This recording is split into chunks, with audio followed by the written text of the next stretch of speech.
وكفى وسلام على عباده الذين اصطفى أما بعد فأعوذ بالله من الشيطان الرجيم بسم الله الرحمن الرحيم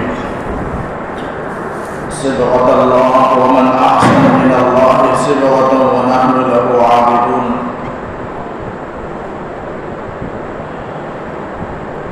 محترم حضرات، سورہ بقرہ کی آیت ہے جس میں اللہ تعالیٰ ملت کو صبغت سے تعبیر فرمایا. اس سے پہلے دین و ایمان کو ملت ابراہیم سے تعبیر کیا، یعنی حضرت ابراہیم علیہ السلام کی طرف منسوب کیا اس دین کو اور کہا کہ ملت ابراہیم حنیفہ. لیکن یہاں ملت کو، دین کو اللہ تعالیٰ نے اپنی طرف منسوب کیا اور کہا کہ صبغت اللہ. حقیقت میں دین اللہ ہی کا ہوتا ہے. پیغمبروں کی طرف دین کی نسبت یہ مجازن ہوتی ہے اور مجازن کر دی جاتی ہے. حقیقت میں دین اللہ رب العزت ہی کا ہوتا ہے. تو یہاں اللہ نے دین کو، ملت کو صبغت سے تعبیر فرمایا. صبغت کے معنی ہے رنگ کے. اس کے دو معنی مفسرین نے بیان کیے صبغت اللہ کا، یعنی ہم نے اللہ کا رنگ اختیار کر لیا. صحابہ کو حکم ہوا کہ تم کہو یہودیوں سے، منافقوں سے، نصرانیوں سے کہ ہم نے اللہ کے دین کا رنگ ہم نے رنگ لیا، اللہ نے ہمیں رنگ کر دیا اپنے رنگ سے. اور دوسرا معنی ہے صبغت اللہ کا کہ اللہ کے رنگ کو اختیار کرو. تو ملت کو اللہ تعالیٰ نے صبغت سے دو وجہ سے تعبیر فرمایا، دو چیزوں کو بتانے کے لیے. ایک یہود و نصارہ کی تردید کے لیے ہے کہ یہودیوں میں پہلے عادت تھی کہ کوئی بھی یہودیت میں داخل ہوتا تھا، دین یہودیت میں آتا تھا تو سب سے پہلے اسے غسل کا حکم دیتے اور یہ سمجھتے کہ یہ غسل اس کے گناہوں کے لیے صفائی کا ذریعہ ہے، اور سمجھتے تھے کہ وہ بالکل گناہوں سے پاک و صاف ہو گیا، اب زندگی کا اس نے ایک نئی موڑ دی ہے، یہ سمجھتے تھے.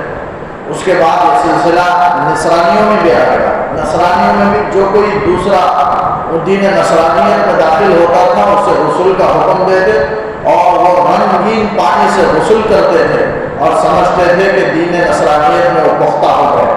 بلکہ دوسرے مذہب میں اس مذہب کے اندر داخل ہونے والے ہی کو غسل کا حکم نہیں، بلکہ بچوں کو بھی غسل دیا جاتا تھا. عیسائیوں میں جو بچہ 7ویں روز ایک رنگین پانی سے بچے کو نہلاتے ہیں، اسی کو اللہ تعالیٰ نے بیان کیا کہ یہ جو رنگ ہے تم اسے رنگین پانی میں نہلا کر یہ سمجھتے ہو کہ دین مسیحیت میں، دین نصرانیت میں وہ پختہ ہو گیا اور اس کی طہارت کا تم اسے ذریعہ اور سبب سمجھتے ہو.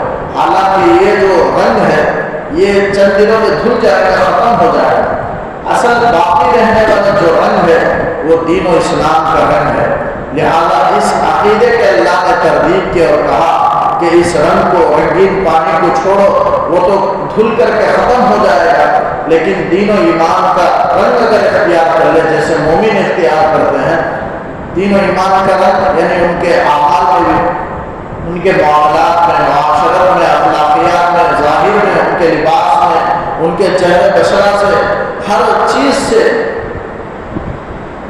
رنگ جو دین و ایمان کا رنگ ہے وہ ظاہر ہونا چاہیے.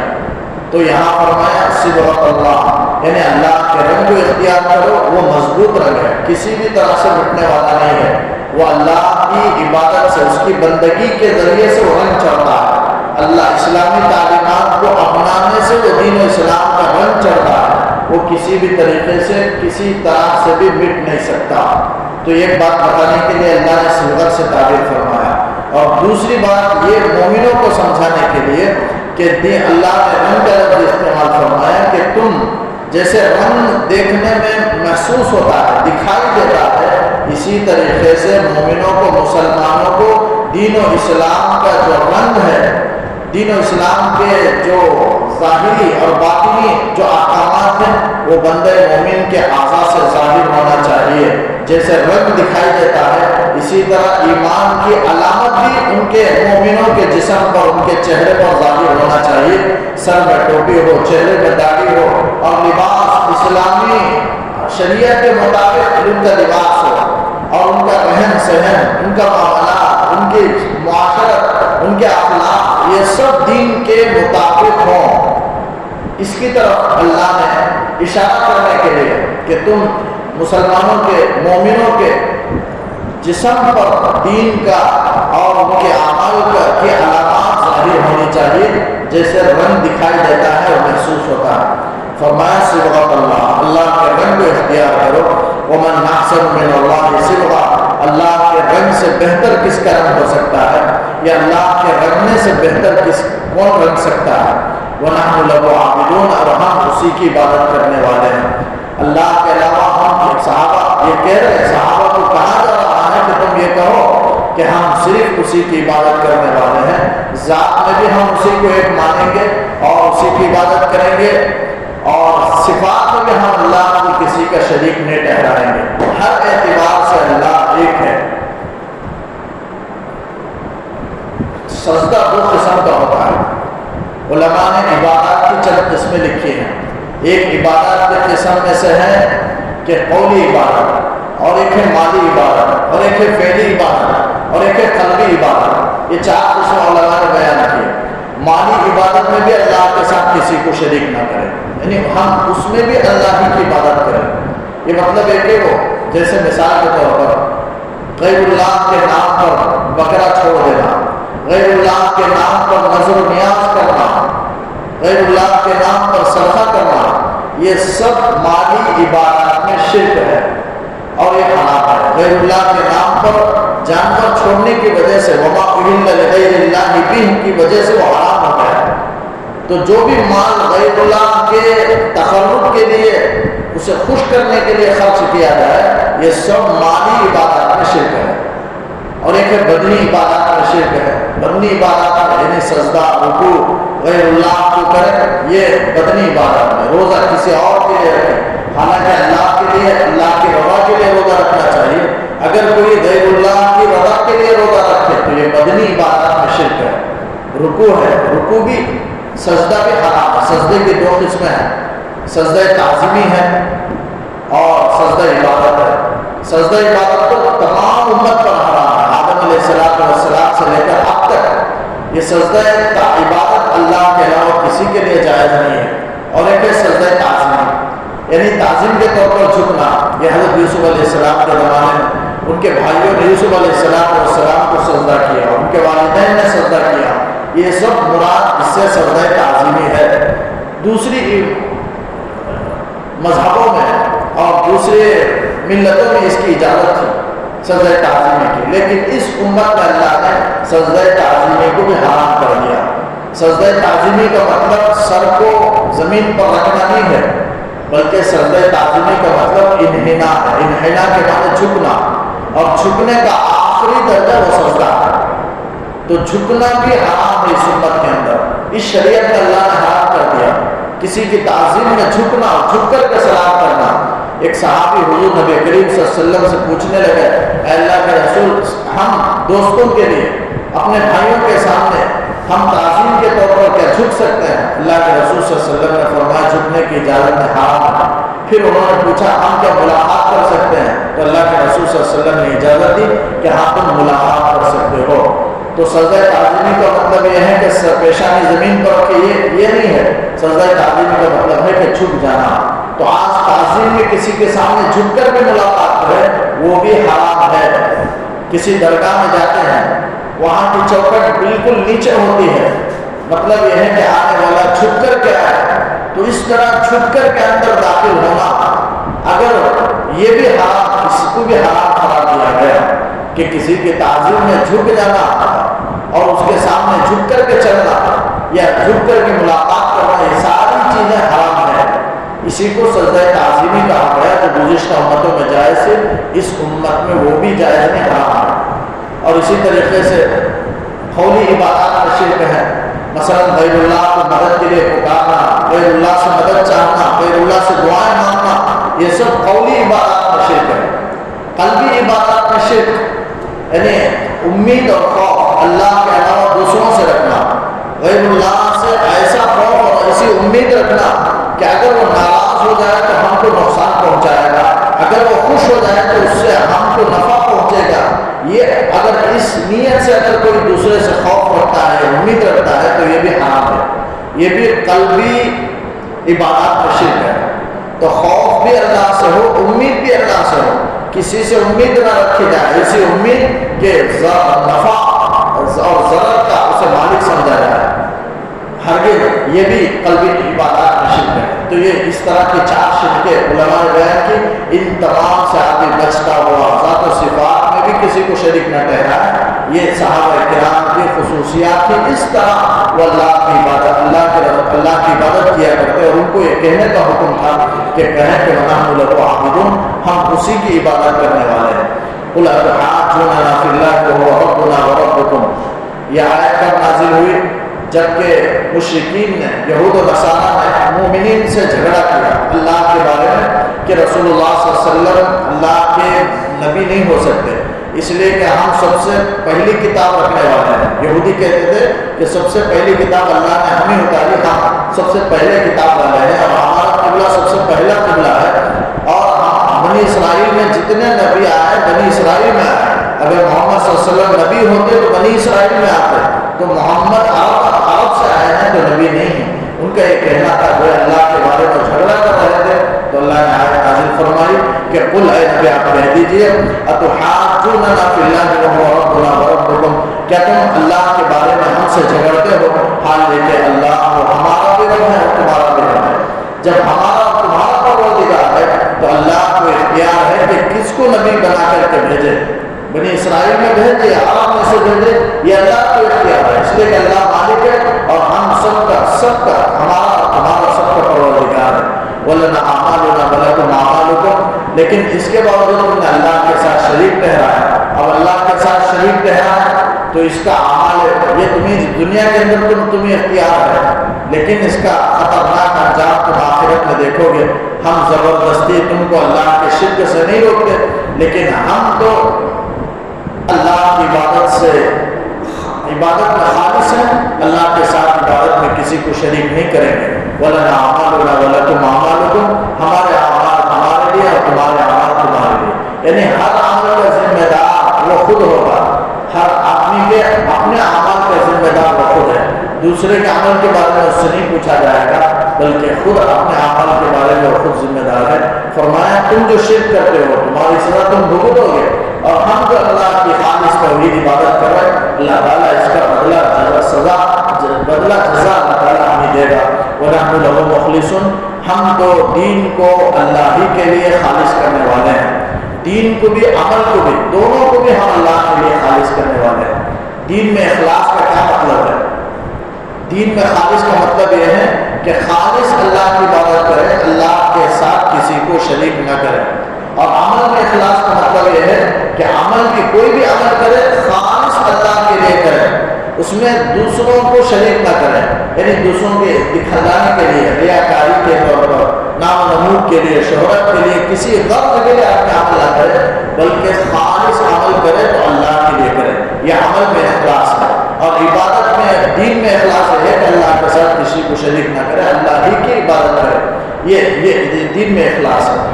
تو دین میں بھی مخلص ہو اور عمل میں بھی مخلص ہو، دین و عمل میں خالصیت کو اپنے اندر پیدا کرے، اعمال کے اندر بھی اور دین کے اندر بھی، یعنی شرک سے ہر طرح سے بچے۔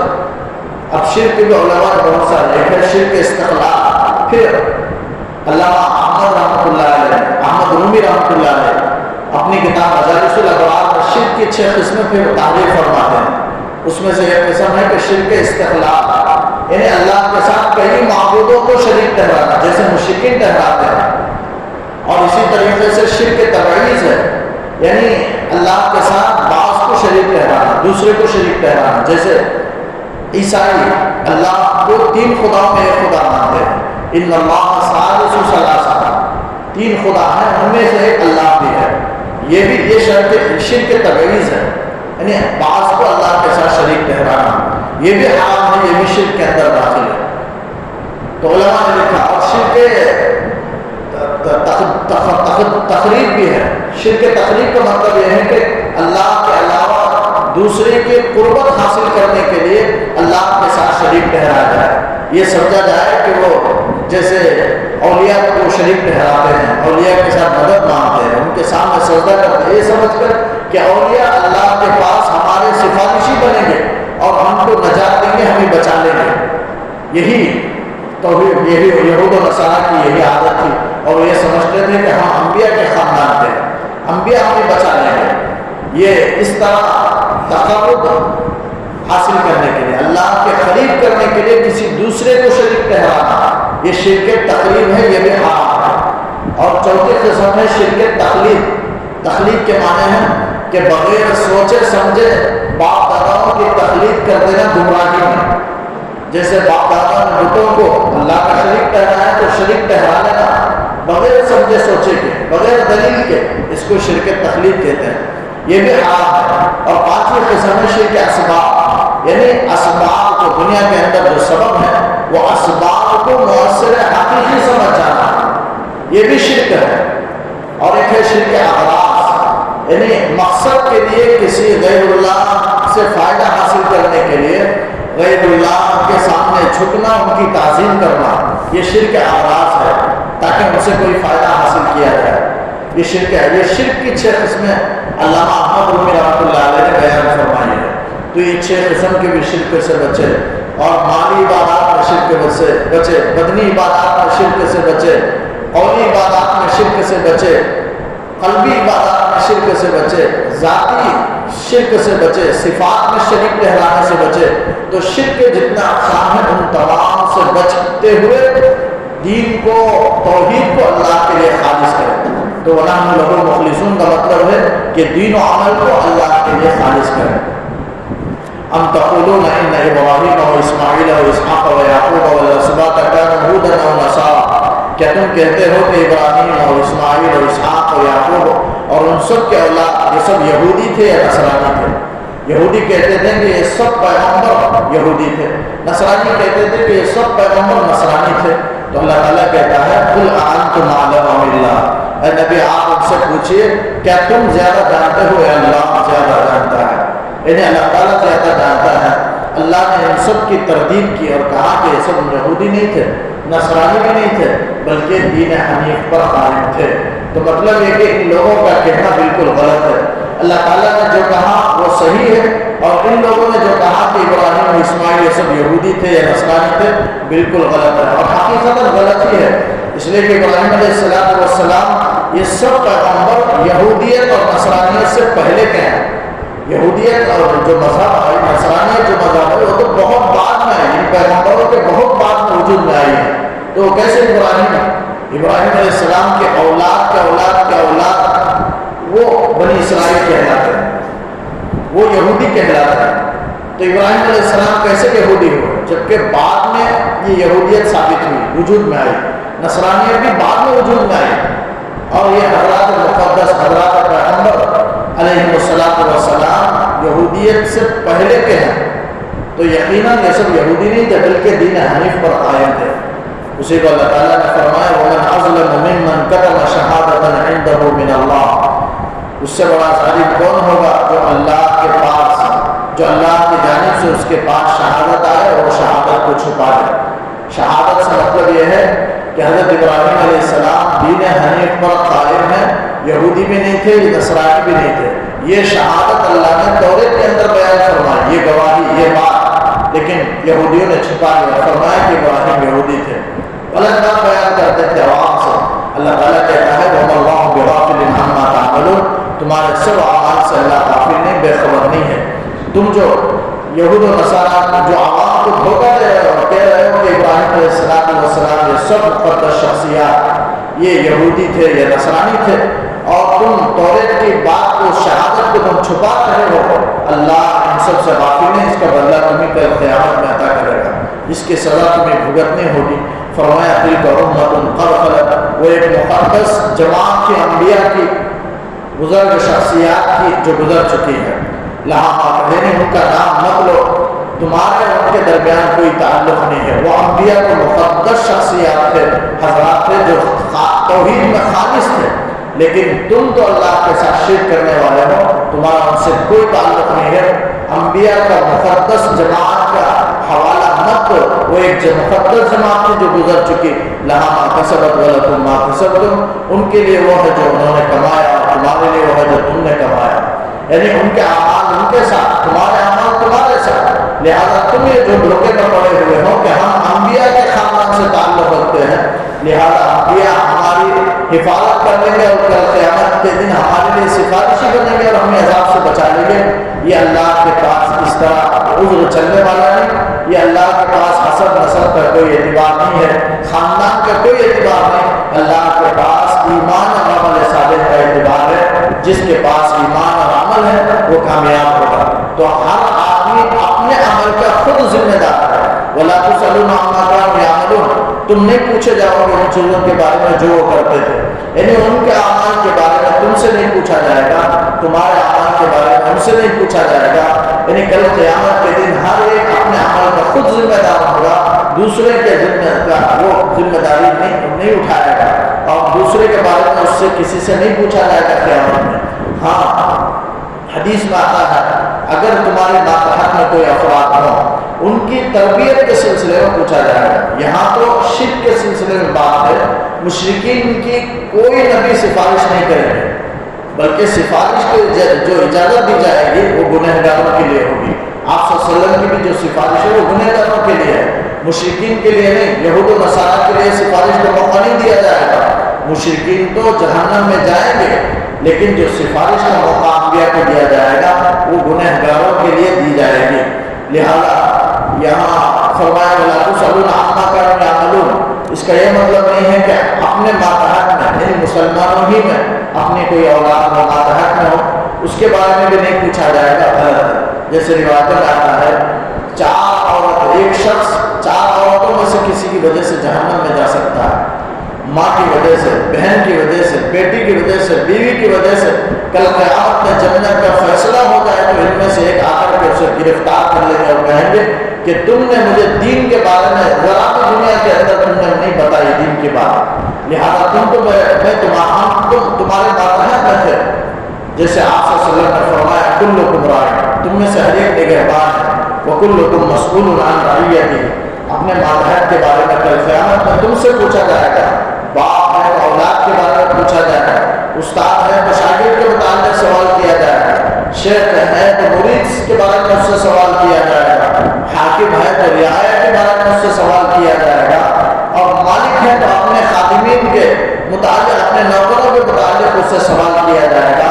تو ہر ایک ذمہ دار ہے اپنے ماتحت کا، اور اپنے ماتحت کے بارے میں کل قیامت میں اس سے پوچھا جائے گا۔ تو یہاں وہ حدیث مراد نہیں ہے، بلکہ یہاں یہ کہا گیا کہ کفر و شرک والے اعمال کے بارے میں ایک دوسرے سے نہیں پوچھا جائے گا، بلکہ انبیاء نے تو صاف طور پر اللہ کی وحدانیت کو بیان کر دیا، اور انبیاء کی جو مقدس جماعت تھی وہ توحید میں بھی خالص تھے اور عمل میں بھی خالص تھے، اور صحابہ بھی دین و عمل میں خالص تھے، اور امتیوں کو قیامت تک کے مومنوں مسلمانوں کو بھی حکم دیا جا رہا ہے کہ دین و عمل میں وہ اخلاص پیدا کرے۔ ابھی میں نے کہا دین میں اخلاص ہے کہ اللہ کے ساتھ کسی کو شریک نہ کرے، عمل میں اخلاص یہ ہے کہ اللہ کے علاوہ کسی کے لیے کوئی عمل نہ کرے، بلکہ ہر عمل اللہ کو دے کرے۔ اللہ تعالیٰ سے دعا ہے کہ اللہ تعالیٰ کئی اس کی باتوں پر کہنے سننے سے زیادہ عمل کی توفیق دے، ایمان کامل نصیب فرمائے۔ اللهم صل على سيدنا محمد وعلى آل سيدنا محمد وبارك وسلم عليه۔ ربنا آتنا في الدنيا حسنة وفي الآخرة حسنة وقنا عذاب النار۔ ربنا ظلمنا أنفسنا وإن لم تغفر لنا وترحمنا لنكونن من الخاسرين۔ اللهم إنا نسألك الهدى والتقى والعفاف والغنى، اللهم ارزقنا علم التوحيد وعمل الإخلاص وحسن الخاتمة۔ صل على النبي محمد وآله وصحبه أجمعين برحمتك يا أرحم الراحمين، والحمد لله رب العالمين۔